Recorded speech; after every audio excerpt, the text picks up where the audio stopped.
Alhamdulillahirabbil alamin. No. Dawuh agak jan. Puji syukur kunjur ngasane Gusti ingkang nyipta jagat ingkang wis paring kanikmatan kamulyan kesehatan barokah marang sedherek para titah. Ngono ya iku.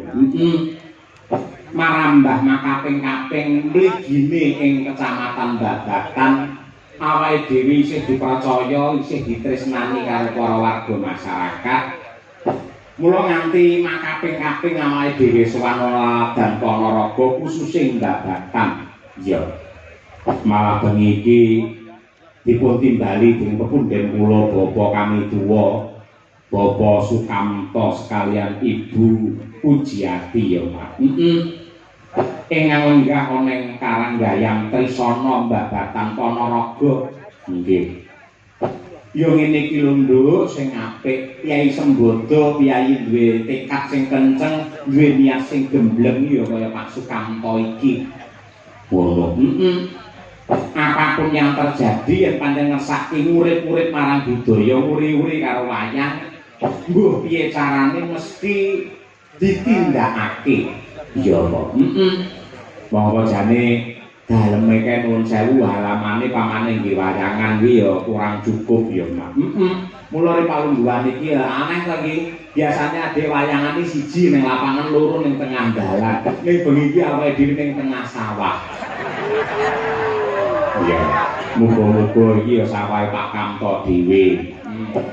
Muga upamane senes ning ya mesti ada jalinan silaturahim yang baik, tali kekadangan sing apik, wayangan ning sawah muga-muga dadi barokah. Allahumma amin. Mula nang kene iki kewan iki pirang-pirang iki. Sosok endi sing nyamuk, endi sing kepek, endi sing apa, nanti ana sing nekat mlebu ning jero jarik. Lah iya. Resipune dadi dalang ngono kuwi. Ora apa-apa. Ini ya kuwi lho kaya nekat mlebu. Moko lek dikukur ya saru, lek dikukur ya nekat ae dhewe. Iya. Ora apa-apa ya. Ora apa-apa. Iki sing tegese Bapak Sukamto iki patut minangka contoh, patut minangka tuladha. Wis jarang nduk jaman saiki piyayi mantu, piyayi supitan utawa sunatan iki nanggap wayang. Yen ning Ponorogo bersih desa isih subur kepareng wayangan ning endi wae. Iya. Yen yen duwe gawe racake yen nggenku ana biasane mung nanggap elektron. Ya, campur sari rikes, kuwi sajae golek cumpan utawa golek ngirit meneh mung kaset. Ya, ngono kuwi. Ning ing atase panjenengane Bapak Sukamto nuwun sewu, kepareng wayangan mujudake hal sing sangat luar biasa. Muga-muga bisa nular marang para warga masyarakat liya-liyane sing kersa urip-urip budaya kaya wayang iki merga kaya sing tak aturake ngarep mau sing jenenge perkotaan instansi pemerintahan mbuh kantor-kantor dinas ngendi wae sing biyen di era orde baru kerep wayangan saiki ora ana sing wayangan alasane efisiensi anggaran ya ya Pak Kamto ora kenal ki efisiensi pengiritan ora kenal Pak Kamto sing baru tetep wayangan pira regane mesti dibayar mergo untuk ya kuwi nyenengake warga masyarakat supaya paring pangestu panjurung marang temanten kekalih nenggih Roko Mas Bagus Arizal Anas ST karo Mbak Yuroro Dinda Malema RJK Kencana Ayu ST. Wah, sing wedok jenenge Diwawa kaya ngono. Bocah saiki kaya ngono ora apa-apa, nduk sing penting niate apik. Iya lho. Aja kaya tanggaku kae pendhi anak lanang siji Pak Joko jenenge Kacuk Santoso. Enak, ngene ya Cuk, Kacuk nanti Cuk ngono kuwi. Padha karo Bu Endang kae, duwe anak wedok siji jenenge Nunuk Indrawati. Jenenge anak apa ae boleh. Nek nganti juga dadi kecelakaan, ling ngucapke iki bingung. Upamane si Nunuk numpak sepeda motor kolor, terus si Kacuk numpak sepeda motor koetan ning perapatan rano banjune padha bantere, tabrakan blas ngono kuwi. Sapa kae sing tabrakan? Anu Nunuke Bu Endang ditabrak Kacuke Pak Joko. Lah ngene malah kepenak. Iya. Di asmane teman-teman kekalih ya apik.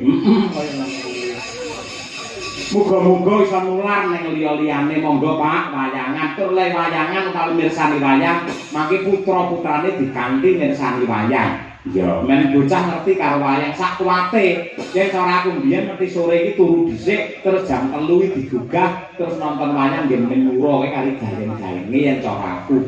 Ya. Men ora kepaten ngobor wayang tetep ditresnani karo akeh, ora mergo aku seniman dalang. Terus wayang ben eksis aku ben payu ki ora. Wayang ini milik kita bersama, semua warga masyarakat mempunyai kewajiban untuk melestarikan. Ya, Pokok jaman sing wis kaya ngene lho Nduk, golek sandang pangan ki angel kaya ngene, pemerintah gawe kebijakan sok-sok ya malah bingungke masyarakat, gawe kebijakan malah gawe rekasane warga masyarakat ning tekad suci dari Bapak Sukamto untuk memberi hiburan dan mengangkat seni budaya wajib diacungi jempol. Tepuk tangan untuk Bapak Sukamto kan itu kok. Hebat, sangat luar biasa. Untuk temanten utawa boyong manten ya, Mas. Muga-muga temanten kekalih pikantuk wahyune jodoh, keluarganipun sakinah mawaddah warahmah penuh dengan barokah, anane mung guyub rukun lan kagungan wujude katresnan minangka talining bebrayan, wujude putra kaya golek kencana sing bisa tata jama minangka penyambungi umur lan uga dalan kamulyane wong tuwa. Iya, ngono ya, Pak. Mau Pak Kamto ya kepareng paring dawuh ngersake lelagon. Larase slindro patete 9. Iya, Pak. Ngono kuwi. Assalamualaikum warahmatullahi wabarakatuh. Pak Dalang, waalaikumsalam. Nyuwun gending ngimpi dipun dawani angka kalih sesedeman kagem warga masyarakat Karanggayam Trisana selamat mirsani. Ya, saking Bapak Sukamto. Ugi ngaturaken sungkem bekti marang Ibu Nyai ing Pondok Pesantren Anur, Ibu Nyai Ismi sing biyen nate nimbali awake dhewe, mau malah kepareng utusan Cundaka sesuk-esuk bar wayangan awake dhewe supaya sowan ana ing Pondok Anur. Ngestukake dawuh Ibu Ismi. Kaya ngono. Bu Kesi monggo diaturke Bu Kesi iki langgang mimpi kemadhepan karo katresnan. Ya, cocok karo temane beniki. Kuwi jan sindene ya seragame ya anyar. Jari ya anyar, dayak ya anyar, lendang ya anyar. Apik kemenangan bos, kemenangan. Iya, muga-muga iso dadi Dewi Sri mergo sebelah iki pari. Ya. Oke, bapak-bapak mriku mboten gatel Pak Jenengan. Mboten nggih, tetep semangat nggih. Mugi-mugi mboten enten kodhok nggih. Nek nanti enten kodhok nang tutuk kodoke loro mawon. Ayo, sing penting sehat selalu nggih Pak nggih. Monggo niki mang midhangetaken menika swantenipun Bu Kesi wiwit saking pangkur nyimpinipun. Monggo Pak Kamto kangge jampi saya. Ya.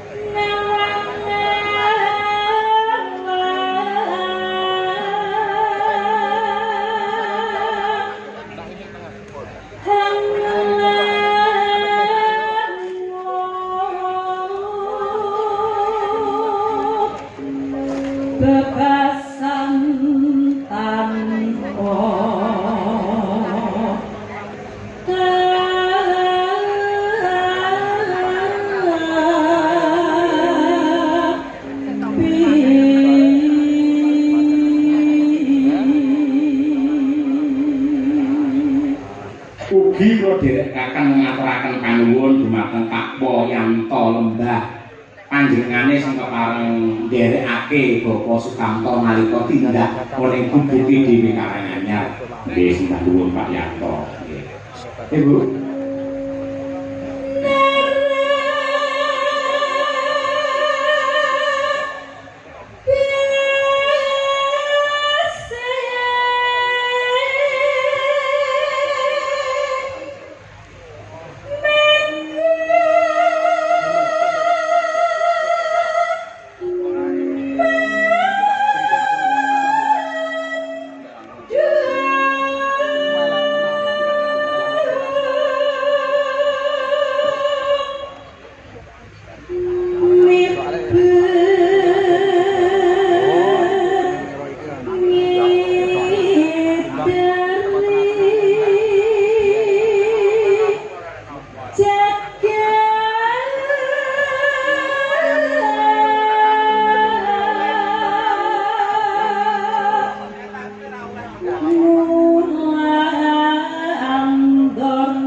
yuswa parandene bukesi suarane si unggul ya Mas. Terus suarane landung. Mergo pancen diopeni olahragane ya ora keri. Ben landung ngono kuwi olahragane apa? Yen bukesi kuwi renang kok. Renang. Yen prei ning kolam renang kuwi ya. Ning dhek yen renang karo aku ki isin. Ya to. Malah nek papane nganggo tak imut dhek pas renang isin. Dadi pamane dhek renang ngono kae ya. Saku teko langsung sirahe didolekne lho. Terus ini kok metu malah. Iya. Kaya apa? Kodokmu. Iya. Ora. Katung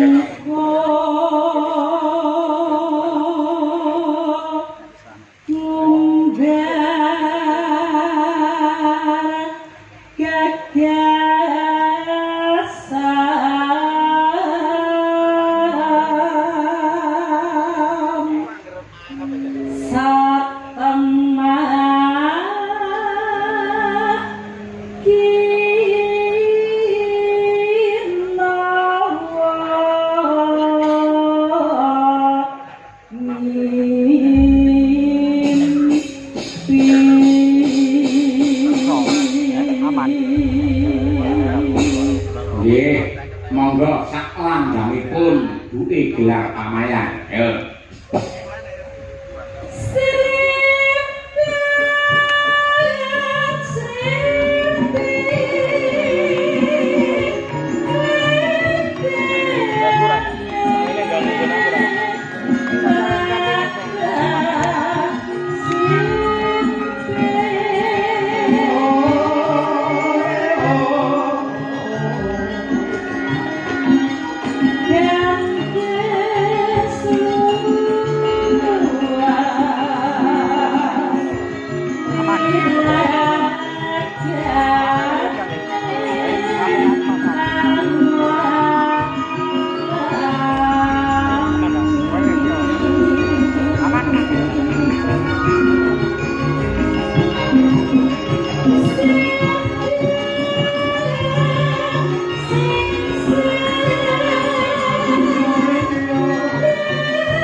Matur sembah nuwun Bu Kesi lan ugi kadang-kadang madang karang sampun ngaturaken langgang ngimpi pamundhut saking punden kula Bapak Sukamto. Iya, mugi-mugi saged kinarya jampining saya. Amin ya rabbal alamin. Aku ora ngira lho, Nduk, jebul ki ana bintang tamune. Delane. Dewas aku bingung. Ha iya. Ya kuwi Mas Kritik karo Mas Klutuk. Awan mau iki lak Mas Klutuk iki WA aku to. Mas, mari napa kula temu jenengan? Mboten niku. Kula mboten ngejob jenengan. Mboten Ponorogo teng daerah Trisana niku. Sesuk tak telepon Pak Kamto, Pak. Jenengan apa ngejawab Mas Kritik Klutuk? Nggih, Pak, dalang ngapunten dereng anu ngendika kalian jenengan. Oh, nggih mboten napa-napa. Iki ana bintang tamune. Ya, enteng iki penak iki. Kari rumokne to. Sapa diaturake walang kekek tak bagus. Mas Kritik karo Mas Klutuk ben munggah menapa panggungan. Ha iya. Monggo Mas, yuk. Delok-delok tak yuk.